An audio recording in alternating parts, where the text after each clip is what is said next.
इस समय हम रामबन में हैं। रामबन के एसएसपी कुलवीर सिंह हमारे साथ मौजूद हैं। उनसे बात करेंगे क्योंकि पुलिस और प्रशासन सुबह 3 बजे से लगातार यहाँ के हालात का जायजा ले रही है और हमारे साथ बात करने के लिए एसएसपी रामबन मौजूद है। सर, 3 बजे से ये मंजर जो है वो भयंकर नजर आया।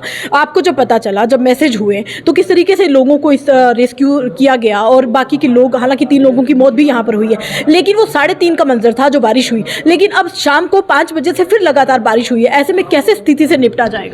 देखिए, सुबह 3 बजे से जब बारिश शुरू हुई थी तो हमने सभी अपने एसएचओज को सतर्क कर दिया था और हमारे एसएचओज ने कार्रवाई करते हुए भी धर्मकुंड वाले ने 100 लोगों को रेस्क्यू किया और उनको हाई सेकेंडरी स्कूल में रखा, लेकिन उसके बाद में वो अपने रिश्तेदारों के घर चले गए। इसी टाइप से हमने बनिहाल से भी पता किया, वहाँ भी एक फैमिली को रेस्क्यू उन्होंने किया।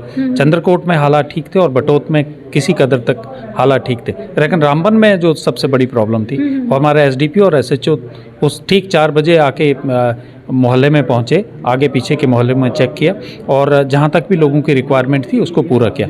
लेकिन चूंकि बारिश इतनी तेज़ थी और इतना बहाव पानी का तेज़ था कि हम उसके सामने समझे एक किस्म का बेबस अपने आप को पा रहे थे। तो जैसे ही मौसम थोड़ा सा इम्प्रूवमेंट हुआ तो मैं खुद सभी लोगों के साथ सुबह मुझे लगता है 3:30 बजे मैंने भी अपना घर छोड़ के सभी लोगों के साथ बैठ के सिविल एडमिनिस्ट्रेशन के साथ मिलकर हमने पूरे एरिया का दौरा लगाया और जहाँ जहाँ भी हमें लगता था कि लोगों को सुविधा देने का बात है तो वो कंप्लीट किया और अभी तक हम इसी काम में जुटे हुए हैं। आज सारे दिन जैसे ही बारिश थोड़ा सा कंट्रोल में आई थी तो रेस्क्यू ऑपरेशंस हर जगह पे होंगे, भले ही वो नेशनल हाईवे हो या गांव हो या इंटीरियर रोड्स हैं, कनेक्टिविटी जो है उसको ठीक करना है, पानी बिजली सब के लिए।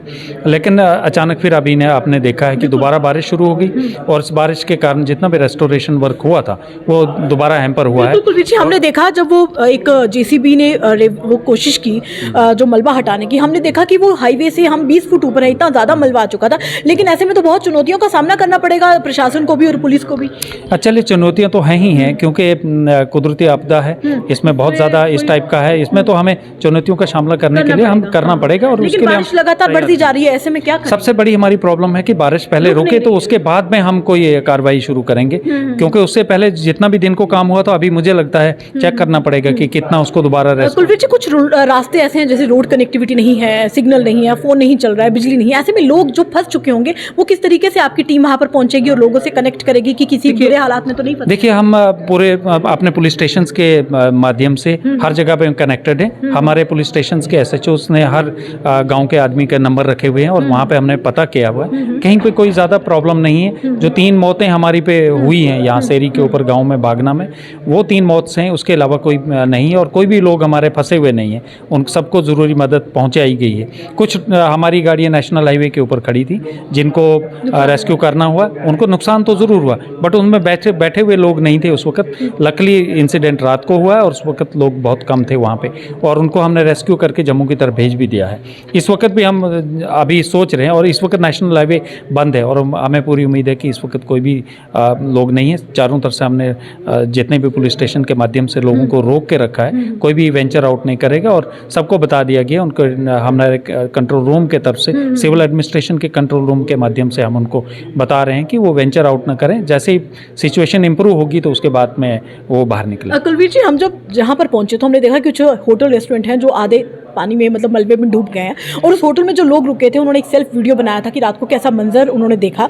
उन्हीं की गाड़ियाँ उस मलबे के नीचे फंस चुकी थी, तो उनको भी निकालने का काम करना है। मतलब वो तो मलबे का ढेर बन चुका है सब कुछ। उसका काम स्टार्ट भी हो चुका था क्योंकि वो मलबा आपने खुद ही देखा 20 फीट के करीब होगा, क्योंकि ये 3री मंजिल तक मलबा बैठा हुआ है। तो उसके लिए मशीनरी, ऑर्डिनरी मशीनरी से काम नहीं होगा।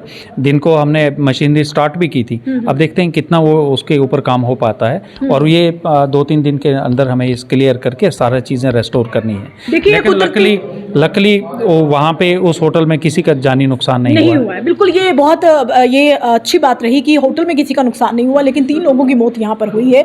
और ये एसएसपी रामबन कुलवीर सिंह हमारे साथ मौजूद है, जिन्होंने कहा कि पुलिस और प्रशासन दोनों मिलकर कार्य कर रही हैं, लेकिन बारिश अगर बंद नहीं हुई तो काम रुकता चला जाएगा। चुनौतियां बहुत है लेकिन लोगों को रेस्क्यू करने का काम लगातार जारी है। वीडियो जर्नलिस्ट रशपाल सिंह के साथ Komal Singh, news 18 India, Ramban, ground zero.